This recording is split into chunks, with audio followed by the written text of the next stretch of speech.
Good afternoon. It is Saturday, September 20th, and I came out to my truck to get a little more quiet because the kids were inside playing, and of course they came outside and they're playing too, but it is what it is. So I started a plan on my YouVersion.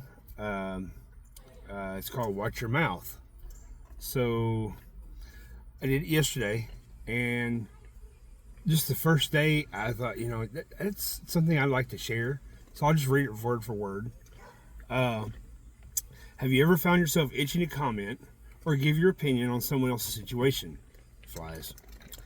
It's so easy to get caught up in the drama of others' lives, isn't it? But let me tell you something. The Holy Spirit doesn't need our help in pointing out what's wrong in someone else's life. Today we're diving into a crucial lesson about watching our mouths and letting God be God in every situation. James 1:19 through 20, the NIV version. I'll do the King James version in a minute whenever I flip over. My dear brothers and sisters, take note of this. Everyone should be quick to listen, slow to speak, and slow to become angry, because human anger does not produce the righteousness that God desires. Okay?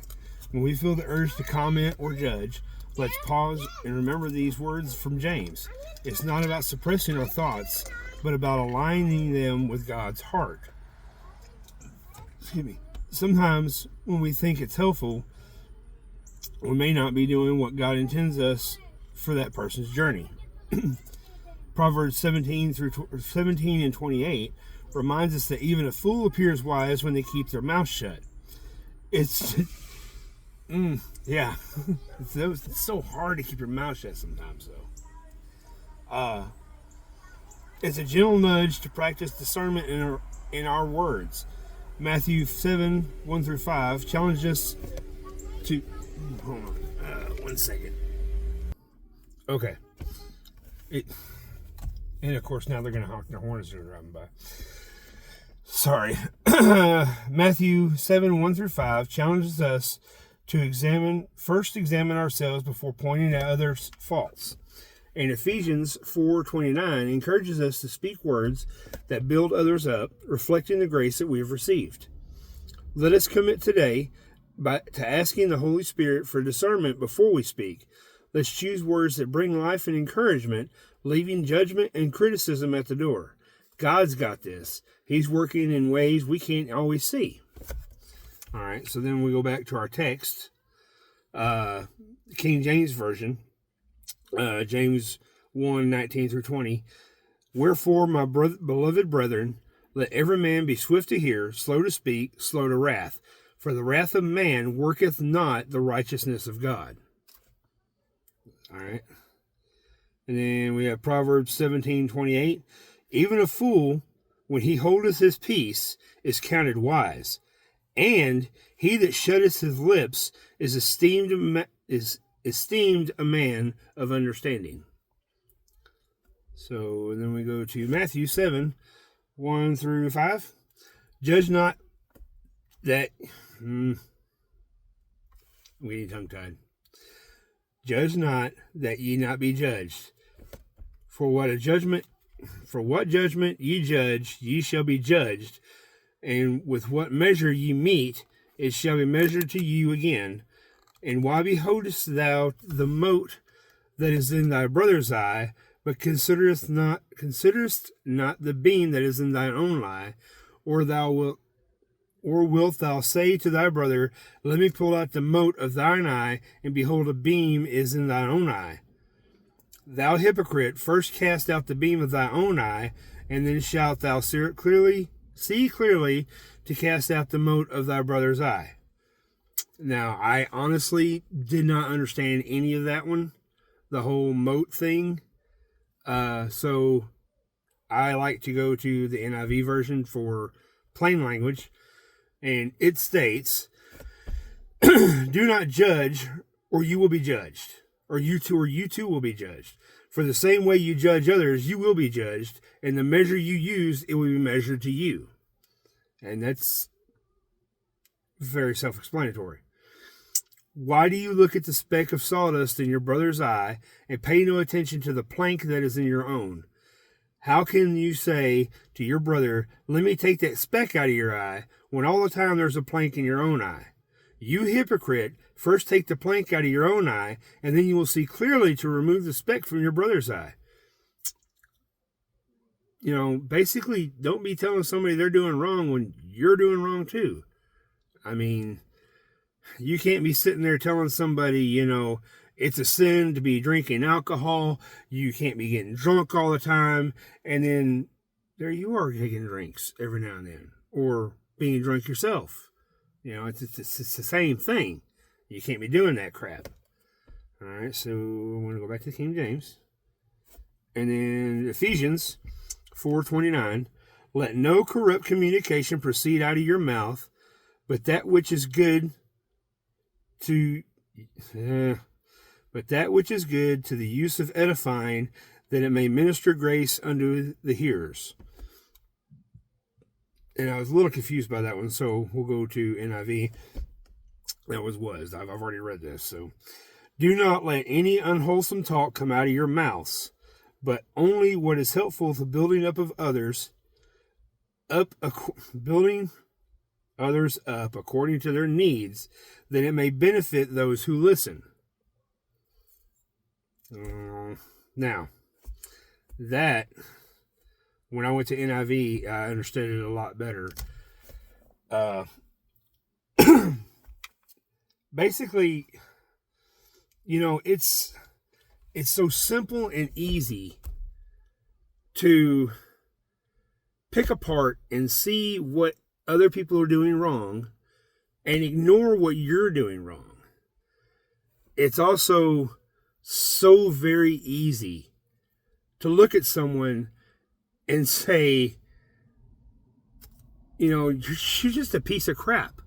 It's easy to tear somebody down. I really don't want to get too deep into that. But we need to stop tearing each other down and start building people up. We were told this as kids, but nobody really wants to listen to it. If you can't say nothing nice, don't say nothing at all. Okay? It's not that hard to just keep your daggum mouth shut. Just because you don't agree with somebody or somebody's lifestyle or whatever, that's not your business. And if you don't have any sin in your life, then you can say something. But, if you got sin in your life,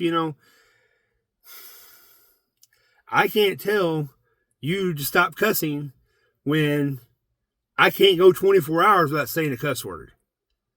And I've tried it. Our preacher threw that out there a few weeks ago, Brother Greg. He was talking about people's mouths. And he said, a lot of us cuss, I challenge you to go 24 hours without cussing. Just throw it out there, just plain as day. And something seems to always happen. And I just let crap fly out of my mouth. Whether somebody cutting me off at work, I lose time because I'm waiting on somebody to get out of the way at the fuel island so I can leave. Traffic just being backed up in a major city, or the fact that it's no excuse. It's really not. But my dad was in the Navy. Yeah, he cussed, and I learned to cuss from him. I was in the military, and still ain't got jack on the infantry. I tell you what. And it's just, and it's, I've had that discussion with my wife, she's like, I really wish you quit cussing at me. No, baby, I'm not cussing at you. I'm just cussing when I'm talking. There is a big difference. There's a very big difference. But in reality, I just need to quit cussing, period. And, but back to the tearing people down, We just need to quit doing it. I mean, so somebody lies all the time. Just keep your mouth shut and leave it alone. Yeah, you know he's lying. Whatever. Somebody's always got some poor, lonesome me story. Well, sometimes they just need to vent that crap. Sometimes they just need attention. Well, your kids need attention too. They do the same thing. So, whatever. But, you know, and there are sometimes, you know, when you just, enough is enough. Look, you know, I ain't got time to listen to this.